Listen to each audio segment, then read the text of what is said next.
This is Revathi. Welcome back to అందమైన కథల పొదిరిల్లు. మహర్షి episode number 296. Pramod వర్షతో పాటు ఆ రెండో పెళ్లి జంట ఎవరు? కథలకు వెళ్ళవే ముందు దయచేసి వీడియోకి ఒక లైక్ ఇవ్వండి. అలాగే హైప్ ఇచ్చి వీడియోని సపోర్ట్ చేయండి. స్టోరీస్ నచ్చినట్టయితే మన ఛానల్ని తప్పకుండా షేర్ చేయండి. ఇక కథలోకి వెళ్ళిపోదాం. ఇదేంటి, రెండు పెళ్లి మండపాలు కనిపిస్తున్నాయి అని అనుకుంటూ ఉండగా మహర్షి కారులో అక్కడికి చేరుకొని కారులో నుంచి దిగి దామోదర్ దగ్గరికి చేరి, ఇక్కడే ఆగావేంటి, లోపలికి పద అని అంటాడు. రెండు పెళ్లి మండపాలు ఎవరికి మహర్షి అని అడుగుతాడు దామోదర్. ఎవరికో తర్వాత తెలుస్తాయిలే కాని పద అని చెప్పి మహర్షి ముందుకు నడుస్తుంటే దామోదర్ ఆ రెండు మండపాల గురించి అర్థం కాక వెనుకగా వెళ్తుంటాడు. రాజశేఖర్ జూనియర్ మహర్షిని ఎత్తుకొని ముద్దు చేస్తూ స్నేహితుడు బెనర్జీతో కలిసి అక్కడ దగ్గరుండి పెళ్లి ఏర్పాట్లు జరిపిస్తుంటాడు. కొంచెం పెద్దదైన రాజీ పట్టులంగా ధరించి క్యూట్గా కనిపిస్తూ ఆ జనాల్లో తిరుగుతూ ఉంటే కనిపించిన వాళ్ళందరూ తనని ముద్దు చేస్తుంటారు. శాంతిగారు వచ్చిన అతిథులకి మర్యాదలు చేసే కార్యక్రమంలో బిజీగా ఉంటుంది. సుచరిత, తులసి పెళ్లి మండపంలో పూజారికి కావాల్సినవి అందించే పనిలో ఉంటారు. ఒక రూంలో మిథున వర్షాన్ని పెళ్లికూతురుగా రెడీ చేస్తుంటే మరొక రూంలో గౌతమ్ ప్రమోద్ని పెళ్లికొడుకుగా రెడీ చేస్తుంటారు. గౌతమ్కి సహాయంగా ప్రమోద్ తల్లిదండ్రులు కూడా ఉంటారు. రాజశేఖర్ బంధువులతో మాట్లాడుతూ ఉండగా అక్కడే ఉన్న శాంతి ఎదురుగా వస్తున్న మహర్షిని చూసి, ఒక్కడివే వచ్చావేంటి మహర్షి, జీవన గారు రాలేదా అని అడుగుతుంది. అది అమ్మకి ఇలాంటి ఫంక్షన్స్‌కి రావాలని అనుకోదు. అమ్మకి ఖాళీగా దొరికితే గార్మెంట్స్‌లోనే ఉంటుందని మీకు తెలియనిది కాదుగా అంటాడు మహర్షి. ఏమైనా పెళ్లి జంటలకి మీ అమ్మ ఆశీర్వాదం లభించాలి. పెళ్లి తర్వాత పిల్లల్ని తీసుకొని నేను మీ అమ్మగారి దగ్గరికి వెళ్తానులే అంటుంది శాంతి. సరే అన్నట్టుగా మహర్షి మౌనంగా ఉంటే కాస్త దూరం నుంచి రాజశేఖర్ ఆ మాటలని వింటూ ఉంటాడు. మహర్షి కూడా రాజశేఖర్ని చూసి ఏమీ మాట్లాడకుండా పక్కకు తప్పుకొని వెళ్తుంటాడు. ఆ తర్వాత దామోదర్ ఎంటర్ అవుతాడు. పెళ్లి ఏర్పాట్లతో సంతోషంగా ఉన్న శాంతి భర్తను చూడగానే తన మొహం కోపంగా మారిపోతుంటుంది. భార్య కోపాన్ని చూసి పశ్చాత్తాపడుతూనే, బాగున్నావా శాంతి అని అడుగుతాడు. కాని శాంతి భర్త మాటలు పట్టించుకోకుండా రండి అంటూ వేరే గెస్ట్లను రిసీవ్ చేసుకోవడానికి వెళ్తుంది. భార్య మాట్లాడకపోయేసరికి దామోదర్ మనసు చివుక్కుమంటుంది. ఆ పక్కనే రాజశేఖర్ కూడా కనిపించేసరికి దగ్గరికి వెళ్ళి, బాగున్నావా బావా అని అడుగుతాడు. రాజశేఖర్ కూడా వాడిని కోపంగా చూసి పక్కకు తప్పుకొని వెళ్తాడు. సుచరిత అదంతా గమనించి దామోదర్ దగ్గరికి వస్తుంది. చెల్లెల్ని చూడగానే కాస్త నవ్వుతుంటే, చూడు, నువ్వు రావటం ఇక్కడ ఎవ్వరికీ ఇష్టం లేదు. ఇలాంటి టైంలో నువ్వు దగ్గర ఉండాలి అని అనుకొని మహర్షి నిన్ను తీసుకొచ్చాడు. జీవన విషయంలో నా భర్త తెలియక తప్పు చేస్తే నువ్వు తెలిసి దుర్మార్గం చేశావు. నువ్వు చేసింది చిన్న తప్పైతే సర్దుకొని మాట్లాడేవాళ్ళు. కానీ బంగారం లాంటి జీవితాన్ని నాశనం కావటానికి నువ్వొక కారకుడివి. ఇక్కడ ఇంతకంటే నీకు మర్యాద దొరుకుతుందని అనుకోకు అని కోపంగా చెప్పి సుచరిత వెళ్ళిపోతుంది. చెల్లెల మాటలకి దామోదర్ కంటతడి పెడుతూ ఉంటాడు. కాసేపటికి వచ్చిన అతిథులు కూర్చొని ఉండగా మేళ తాళాలు వినిపిస్తుంటాయి. రెండు పెళ్లి మండపాల్లో పంతులుగారులు కూర్చొని పూజా కార్యక్రమాలు మొదలుపెట్టి, అమ్మాయిలని అబ్బాయిలని తీసుకురండి అని అంటారు. మిథున, వర్ష ఫ్రెండ్స్ పెళ్లి కూతురైన వర్షని తీసుకొని వస్తుంటే మరోవైపు నుంచి గౌతమ్, శంకర్ ప్రమోద్ని తీసుకుని వస్తుంటారు. పెళ్లి వస్త్రాభరణంలో ప్రమోద్, వర్ష ముచ్చటగా కనిపిస్తూ ఉంటే అందరూ వాళ్ళని ఆనందంగా చూస్తుంటారు. కూతుర్ని చూడగానే దామోదర్ ఎదురు వెళ్ళి, అమ్మ వర్ష అని అంటాడు. అప్పటి వరకు సిగ్గుతో ఆనందంగా ఉన్న వర్ష తండ్రిని చూడగానే తను కిడ్నాప్ అయిన సంఘటన కళ్ళ ముందు కదులుతుంది. వర్ష కూడా తండ్రిని చూడటం ఇష్టం లేక మొహం తిప్పుకుంటే కన్నీళ్లతో కూతురు తల నిమిరి "నువ్వు సంతోషంగా ఉండాలమ్మా" అని అంటాడు. వర్ష ఆ మాటలు పట్టించుకోకుండా ముందుకు వెళ్తుంటే మిథున కూడా దామోదర్ని కోపంగా చూస్తూ వర్షాన్ని తీసుకుని పెళ్లి మండపం దగ్గరికి వెళ్తుంది. మండపానికి రాబోతున్న ప్రమోద్ కూడా గౌతమ్‌తో కలిసి దామోదర్‌కి ఎదురవుతాడు. ప్రమోద్ కూడా ఏమీ మాట్లాడలేకపోతుంటే, "మీ జంట సంతోషంగా ఉండాలి" అని అంటాడు దామోదర్. ప్రమోద్ మరో మాట మాట్లాడకుండా పక్కనున్న గౌతమ్‌తో కలిసి పెళ్లి మండపం దగ్గరికి వెళ్తాడు. కూతురు, అల్లుడు కూడా మాట్లాడకపోయేసరికి దామోదర్‌లో బాధ ఎక్కువవుతున్నా ఎవ్వరూ పట్టించుకోరు. ప్రమోద్ వర్షాన్ని తీసుకువెళ్లి పెళ్లి మండపంలో పీటల మీద కూర్చోబెడతారు. ఇద్దరూ ఒకరికొకరు అభిమానంగా చూసుకొని చిరునవ్వు చిందించుకుంటారు. కొడుకు కోడల్ని చూసి ప్రమోద్ తల్లిదండ్రులు కూడా సంతోషపడుతుంటారు. మరోవైపు నుంచి అవంతి, తాన్య కలిసి పెళ్లికూతురిగా రెడీ అయిన జాన్వీని తీసుకుని వస్తారు. జాన్వి పెళ్లి కూతురుగా రావడం చూసి దామోదర్ షాక్ అవుతుంటే, ఇంకొక వైపు నుంచి వెంకట్ పెళ్ళికొడుకుగా రెడీ అయిన కరణ్‌ని తీసుకొని వస్తుంటాడు. పెళ్ళికొడుకుగా కనిపిస్తున్న కొడుకుని చూసి దామోదర్ ఆశ్చర్యపోతాడు. దామోదర్‌కి ఒక పక్క కరణ్, ఇంకొక పక్క జాన్వి వస్తుంటారు. ఇద్దరూ దామోదర్ దగ్గరికి చేరుకుంటారు. దామోదర్ కొడుకుని అభిమానంగా తాకబోతుంటే అది ఇష్టం లేక కరణ్ వెనక్కి జరుగుతాడు. కొడుకు కూడా మొహం చాటేసేసరికి దామోదర్ ఇంకా బాధపడుతుంటాడు.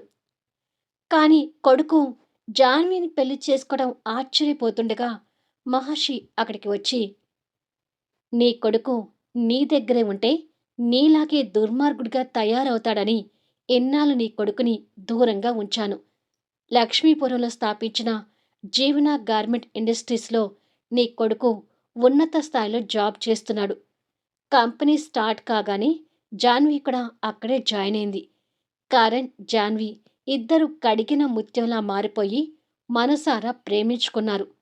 వర్ష పెళ్లితో పాటే వీళ్ళ పెళ్లి కూడా నిర్ణయించుకున్నాము. ఆ రెండో పెళ్లి మండపం వీళ్ళ కోసమని ఇప్పటికి నీకు అర్థమై ఉండాలి కదా" అంటాడు మహర్షి.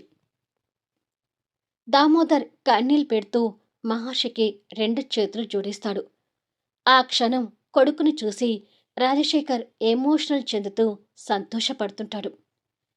పక్కనే ఉన్న బెనర్జీ స్నేహితుడు భుజం చుట్టూ చేవేసి, "మహర్షి లాంటి ఒక పుణ్య పురుషుడికి జన్మనిచ్చావు అంటే ఓ రకంగా నువ్వు కూడా అదృష్టవంతుడే రాజశేఖర్, బాధపడకు" అంటూ స్నేహితుణ్ణి సముదాయిస్తాడు.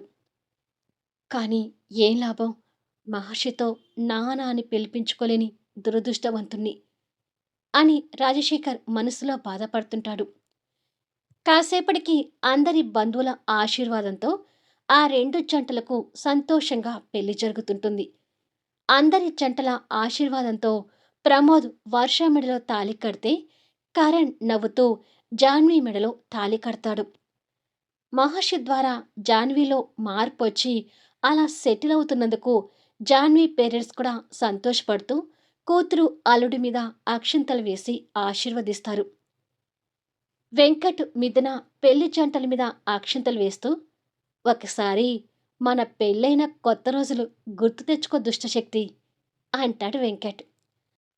"అసలు మర్చిపోతేనే కదా గుర్తు తెచ్చుకోవడానికి, ఎప్పుడు నన్ను ఏడిపించేవాడి కదా అష్టదరిద్రుడా" అంటుంది మిథున చిరుకోపంతో. "నువ్వేమైనా తక్కువ చిన్ను" అంటాడు నవ్వుతూ. "నిజమే కన్నా, నేను కూడా నిన్ను మించిపోయి అప్పుడు టామ్ అండ్ జెర్రీలా ఫైట్ చేసుకునేవాళ్ళం కదా" అంటుంది నవ్వుతూ. "ఇప్పుడు కూడా అలా ఫైట్ చేసుకుందామా" అని అంటాడు వెంకట్. "అమ్మో, ఇప్పుడు నాకు మూడో నెల, అలాంటి ఫైటింగ్ సీన్స్ పెట్టకు బాబూ" అంటుంది కాస్త కంగారు పడుతూ. "సరేలే, బాబుని కని నా చేతిలో పెట్టాక మళ్ళీ మనకి Tom and Jerry fighting start" అంటాడు నవ్వుతూ. "అప్పుడైతే నేను కూడా ఓకే" అంటుంది మిథున. "డాడీ, మమ్మీ" అంటూ రాజీ పాప వాళ్ళ దగ్గరికి రాగానే ఇద్దరు పాపని ఎత్తుకొని ముద్దు చేస్తుంటారు. మరోపక్క మహర్షి కొడుకుని ఎత్తుకొని పక్కన అవంతితో కలిసి వాళ్ళ పెళ్లిని చూస్తుంటాడు. గౌతమ్, తాన్య కూడా మహర్షి వాళ్ళతో కలిసి వాళ్ళ పెళ్లిని చూస్తుంటే రాజశేఖర్ కొడుకులు ఇద్దరిని చూసుకుంటూ, పోనీలే, మహర్షి నాతో కలవకపోయినా గౌతమ్‌తోనైనా కలుస్తున్నాడు. ఆ తృప్తి చాలు అని అనుకుంటాడు. అక్కడ అందరి జంటలు సంతోషంగా ఉండటం చూసి మహర్షి ఆనందపడుతుంటాడు. జాన్వి ఎమోషనల్‌గా కన్నీళ్లు పెడుతూ కరణ్‌తో కలిసి మహర్షి కాళ్ళకు నమస్కరిస్తూ ఉంటుంది. మహర్షి ఇద్దరి మీద అక్షింతలు వేసి ఆశీర్వదించి, మీ పాత జీవితాలకి పూర్తిగా స్వస్తి చెప్పి, కొత్త జీవితానికి అందమైన పూల బాటలు వేయండి అని అంటాడు. అలాగే సార్ అని అంటారు ఇద్దరు నవ్వుతూ. ఆ తర్వాత ప్రమోద్, వర్ష కూడా వచ్చి మహర్షి కాళ్ళకు నమస్కరించబోతుంటే, అదంతా వద్దు అన్నట్టుగా ప్రమోద్‌ని లేపి అభిమానంగా హగ్ చేసుకొని, వర్షాని జాగ్రత్తగా చూసుకోమని నేను నీకు వేరే చెప్పను ప్రమోద్. ఎందుకంటే నీ గురించి నాకు బాగా తెలుసు కాబట్టి అని అంటాడు. ప్రమోద్ నవ్వుతూ, నా మీద నమ్మకాన్ని ఇలాగే ఉండనివ్వండి. వర్ష గురించి మీరసలు ఏమీ ఆలోచించొద్దు. నాతో కలిసి తను సంతోషంగా ఉంటుంది అని నమ్మకంగా చెప్తాడు. పిల్లల జీవితాల గురించి ఇన్నాళ్ళు బాధపడిన శాంతి ఇప్పుడు తన ఇద్దరి పిల్లలకు మంచి జీవితాలు లభిస్తున్నందుకు సంతోషపడుతుంటుంది. ఆ తర్వాత గౌతమ్ కూడా ప్రమోద్‌ని ప్రాణంగా హగ్ చేసుకొని, వర్షాని ఇష్టపడి నిజంగానే మా నెత్తి మీద పాలు పోసావురా! నిజంగానే ఇక వర్ష గురించి మాకెవ్వరికీ టెన్షనుండదు అని అంటాడు. ప్రమోద్ నవ్వుతూ ప్రేమగా వర్ష భుజం చుట్టూ చేయి వేసి దగ్గరికి తీసుకుంటాడు. తన పిల్లలకి మంచి భవిష్యత్తు దొరికినందుకు దామోదర్ కూడా సంతోషపడుతూ కళ్ళు పిండుకుంటాడు. ఇలా కొద్దిసేపటికి కానిస్టేబుల్ మహర్షి దగ్గరికొచ్చి, దామోదర్‌ని తీసుకుని వెళ్ళే టైమయింది సార్ అని అంటాడు. ఇలా కొన్ని క్షణాలకి దామోదర్ భార్య, పిల్లల్ని అందర్నీ బాధగా చూస్తూ పోలీస్ కాన్వాయ్ ఎక్కుతుంటే, దామోదర్‌తో మాట్లాడకపోయినా అతను వెళ్ళడం చూసి భార్య, బిడ్డలు బాధపడుతుంటారు. అందరూ చూస్తూ ఉండగానే కాన్వాయ్ వెళ్ళిపోయింది. ఆ మరుక్షణమే వర్ష, శాంతి కన్నీళ్లు పెడుతుంటారు. జాన్వితో ఉన్న కరణ్ కూడా బాధపడుతుంటాడు. ప్రమోద్ కన్నీళ్లు పెడుతున్న వర్షని దగ్గరికి తీసుకుని సముదాయిస్తుంటే, శాంతిని సుచరిత దగ్గరికి తీసుకుంటుంది.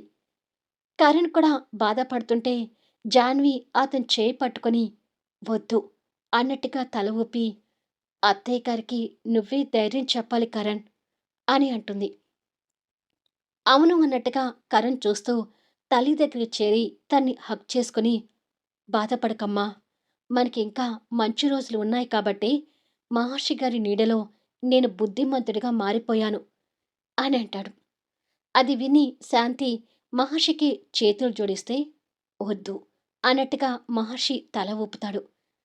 అది చూసి రాజశేఖర్ ఇంకా ఎమోషనల్ అవుతూ, ఇంతమంది అభిమానాలు పొందుతున్న నిన్ను చూస్తుంటే గర్వంగా ఉంది మహర్షి అని మనసులో అనుకుంటాడు.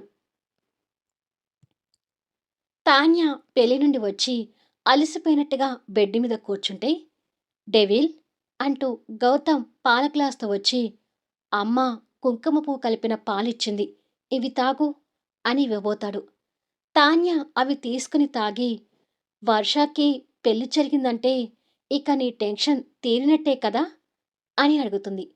"హ్మ్. ప్రమోద్ తన్ని ఇష్టపడకముందు వర్షకి ఎలాంటి భర్త వస్తాడు అని టెన్షన్ పడేవాణ్ణి. ఇప్పుడు ఆ టెన్షన్ అంతా తీరిపోయింది" అని నవ్వుతూ చెప్తాడు. గౌతమ్ నవ్వుతూ ఉండటం చూసి తాన్య కూడా సంతోషపడుతూ ఉంటుంది. సరేలే, ఇవాళసలే బాగా అలసిపోయి ఉన్నావు. పడుకొని కాసేపు రెస్ట్ తీసుకో అని చెప్పి తన్ని పడుకోబెట్టి, రేపే కదా చెకప్‌కి హాస్పిటల్‌కి వెళ్ళేది. ఇప్పుడే ఫోన్ చేసి డాక్టర్ అపాయింట్మెంట్ తీసుకుంటాను అని చెప్పి ఫోన్ చేస్తుంటాడు. ఆ రోజు నైట్ మహర్షి, అవంతి కూర్చొని వాళ్ళ పెళ్లి ముచ్చట్ల గురించి జీవనాకి చెప్తూ ఉంటే, జీవన ఒడిలో మనవణ్ణి కూర్చోపెట్టుకొని ముద్దు చేస్తూ ఆ ముచ్చట్లు వింటూ ఉంటుంది. నిజంగానే ఇద్దరి పెళ్ళిళ్ళు చాలా సంతోషంగా జరిగాయమ్మా అంటాడు మహర్షి. పోనీలే, ఆ దామోదర్ పాపం అతని పిల్లలకు తగలకూడదు. అదే నేను కోరుకుంది అంటుంది జీవన. నైట్ 9 అవుతుండగా మహర్షి బాబుతో ఆడుతూ ఉండగా అవంతి అక్కడికి వచ్చి, బాబుని నిద్రపోనివ్వకుండా ఇంకా ఆడిస్తున్నారేంటి మహర్షి గారు అని అడుగుతుంది. ఇప్పటి వరకు బాగా ఆడాడు, ఇక పడుకుంటాడులే అని చెప్పి పొట్ట మీద పడుకోబెట్టుకొని జో కొడుతుంటే బాబుకు కూడా నిద్ర వచ్చి కళ్ళు నలుపుకుంటూ తండ్రి పొట్ట మీద పడుకుంటాడు. అవంతి వచ్చి మహర్షి పక్కన పడుకొని ప్రేమగా బాబు తల నిమురుతుంటే మహర్షి ఆనందపడుతూ, మన జీవితాల్లోకి మా అమ్మ తిరిగి రావటం, నా ఆశయాన్ని కొనసాగించే వారసుడిగా ఈ బుడ్డోడు మన మధ్యకి రావటం నిజంగా సంతోషంగా ఉంది అవంతి అని అంటాడు. అవును, మీ జీవితంలో ఎప్పుడూ లేని సంతోషాన్ని ఇప్పుడు చూస్తున్నాను అంటుంది అవంతి. మహర్షి నవ్వుతూ తన నుదుటి మీద ముద్దు పెట్టుకొని, అప్పుడే నిద్రపోతే చంపేస్తాను. బాబు నిద్రపోయాక ఉయ్యాలో పడుకోబెట్టి వస్తాను. అప్పటి వరకు వెయిట్ చెయ్యి అని అంటాడు. అలాగే శ్రీవారు అని అవంతి కూడా నవ్వుతూ చెప్తుంది. కొద్దిసేపటికి బాబు మంచి నిద్రలోకి జారుకుంటే మహర్షి కొంచెం దూరంలో ఉన్న ఉయ్యాలో బాబుని పడుకోబెట్టి దుప్పటి కప్పి వచ్చి లైట్ ఆఫ్ చేసి అవంతి పక్కకొచ్చి చేరిపోతాడు. మళ్ళీ నెక్స్ట్ వీడియోలో కలుద్దాం. అందరి జంటల మధ్య సరదా సన్నివేశాలు రాసి 300 ఎపిసోడ్కి ఎండింగ్ ఇస్తాను. కథ నచ్చితే దయచేసి లైక్ చేయండి, హైప్ ఇవ్వండి. అలాగే మీ అమూల్యమైన అభిప్రాయాలను తెలియచేయండి. Thank you for listening.